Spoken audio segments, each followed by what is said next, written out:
गजवा हिंद।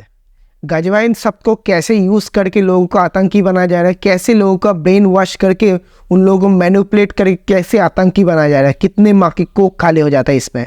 समय में थोड़ा सा पीछे जाता है, फिर आप इस चीज़ को पूरी तरीके से समझ पाएंगे। गजवा हिंद जो शब्द है एक हिस्टोरिकल इवेंट के साथ आया है।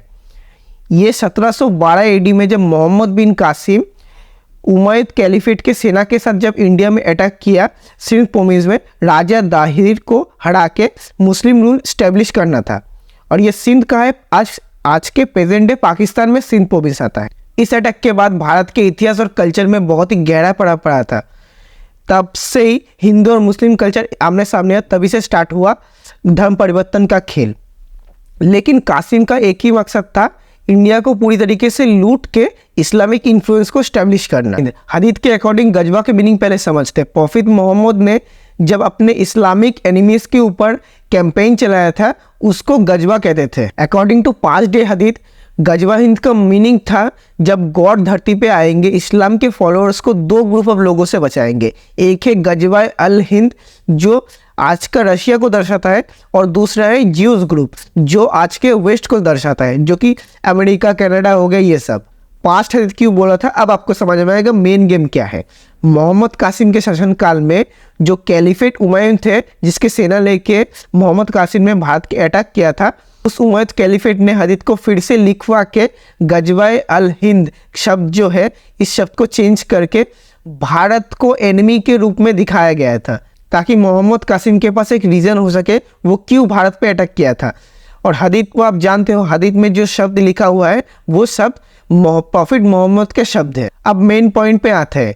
20s के दशक में गजवा हिंद शब्द को यूज़ करके यंगस्टर्स के माइंड में इस तरह ब्रेन वॉश किया जा रहा था और एक्सट्रीम टेरर अटैक को प्लान किया जा रहा था। अब इसको ध्यान से सुनना, तभी समझ में आएगा। 2001 में Jammu Kashmir assembly and same year में इंडियन पार्लियामेंट में अटैक हुआ था।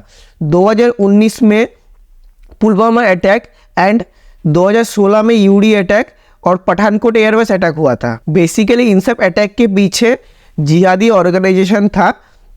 मोहम्मद हाफिज सईद जो founder of Lashkar Taiba, Masood Azhar founder of Jaish e Mohammed and Osama bin Laden founder of Al Qaeda. हालांकि इंटेलिजेंस का मानना है अभी भी अलकायदा ऑपरेट कर रहा है। जनरली ये सब ग्रुप को यूएस फंड करता था।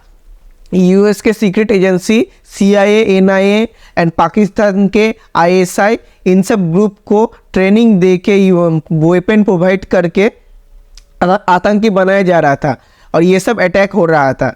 उसके बाद यूएस के ऊपर ही ये सब जिहादी भारी पड़ गया, क्योंकि 9/11 के अटैक तो सबको मालूम ही है। न जाने कितने जवान शहीद हुए और प्रेजेंट डे भी हो रहे हैं एंड कितने ही इंटेलिजेंस एजेंट्स भी मर रहे हैं। यूएस स्पेशली एशियन कॉन्टिनेंट को काउंटर करने के लिए ये सब गेम खेल रहा था। यूएस के लिए जो जो देश सरदर्द था उसके लिए ये सब प्लान किया जा रहा था, जैसे कि रशिया, चाइना, इंडिया, इराक, ऐसे सब लोगों को, सब देशों को अनस्टेबल रखना चाहता था। जैसे कि इंडिया में ही देख लो, साइड में मणिपुर में अनस्टेबल रखने का कोशिश कर रहे हैं। मणिपुर सेपरेट, साउथ को सेपरेट करने का कोशिश कर रहा है। जम्मू कश्मीर तो कोशिश कर रहा था। आर्टिकल 370 हटने के बाद तो इंडिया पावरफुल हो गया और मिलिट्री वहाँ पे लगा दिया। लेकिन अभी भी ये जिहाद ख़त्म नहीं हुआ था। रॉ और आर्मी ने यहाँ पे मेजर रोल प्ले किया था। लेकिन शतरंज के इस खेल में बीजेपी और RSS ने 2014 में जब पावर आया, तब हिंदू आइडियोलॉजी को पकड़ के गेम खेलना स्टार्ट कर। 2014 से मेन गेम स्टार्ट होता है। बीजेपी अपनी विजनरी सोच से चाइना को काउंटर करने के लिए जो बॉर्डर के पास इंफ्रास्ट्रक्चर जो रेडी कर रहा था और अपने मेक इन इंडिया प्रोडक्ट को जो बना रहा था, जिस तेज़ी से हथियार खरीदा जा रहा था उसी तेज़ी से हथियार को एक्सपोर्ट भी किया जा रहा था, और वो भी मेक इन इंडिया। ये सब कुछ हो पा रहा था इंडिया के डिफेंस मिनिस्टर के वजह से।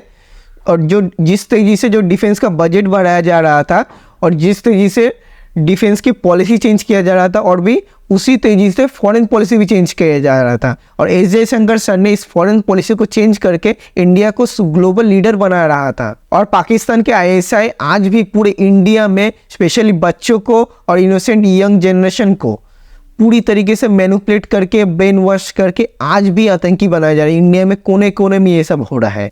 बट इसका लॉस किसको हो रहा था? आम आवाम को हो रहा था, या फिर जिस फैमिली से जो जिहादी आ रहा है उस फैमिली को हो रहा था? लेकिन इस यहाँ पे माँ की कोख की कोई वैल्यू नहीं है। माँ को क्या हो जाए कुछ नहीं फर्क पड़ता, बस यहाँ पे जिहादी बनना चाहिए। आज भी जो हो रहा है इन सब में आम लोगों का कोई दोष नहीं है। इन लोगों को बस जिहाद के नाम पे यूज़ किया जा रहा है, और इसमें प्रॉफिट किसको हो रहा है? कुछ कंपनीज को हो रहा है। आप गूगल करके देख लेना, इजराइल और हमास के वॉर में कितने लोग बिलियनर हुए हैं। आप जैसे समझते दुनिया वैसे नहीं चलता, कुछ पावरफुल लोग और कुछ कंपनीज के हिसाब से दुनिया चलता है, और यही फैक्ट है। और इसको जितना जल्दी आप समझ सकते हो आपके लिए उतना अच्छा है।